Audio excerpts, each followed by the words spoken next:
All right, then. So you mentioned that you've been reading Hard Time versus your own experience.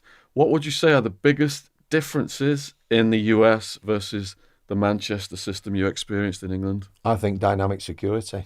Dynamic I security, think as a rapport. population of prisoners, you're pretty much allowed to manage yourselves, as it were, Yeah, and there isn't that much interaction from prison officers, guards. yeah, Um, you know yourself, right? You've been in some situations, where you've met these mafia type people, hitmen. You've been on your own, dangerous, violent individuals and stuff like that. You get used to mixing with that crowd, yeah, and you're not unintelligent. So you took intelligence to that. Where your mate Wildman had got some brawn and stuff, then, you need one or the other, or ideally both, I would think, to survive yeah, in American prison. But again, watching what you say and watching what you do, yeah, definitely. yeah. It is scary, but did you? How long did it take you before it became the norm?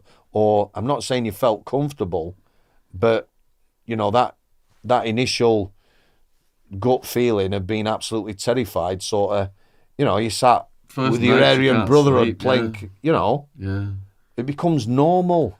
It's like it's almost like your adrenaline's going non-stop, and in the beginning you can't sleep, and then you like internalize your fear so you don't show it. But the pressure's so intense, I think it pushes you into mental illness. I felt mentally ill by the time I got out. Let's switch that over here. I think prison officers now, a lot of prison officer people I work with, they can slag me off or say that's not true or whatever. I think now a lot of prison officers internalise it, and there's a lot of prison officers now who are extremely stressed, probably drinking massive amounts and don't see any way out. People talk about pension, Shaun. I used to get fed up with the conversation about pension, me pension, me pension. They tell you how much it was going to be. They're like reassuring themselves. It's not worth it end of the day when you look at it. I mean, I weren't far off from either having a stroke or a heart attack or going completely cuckoo, because the pressure is on that population. The prisoners, as it were, have got the upper hand, whereas they sort of self-managing in America. The guards have stood back.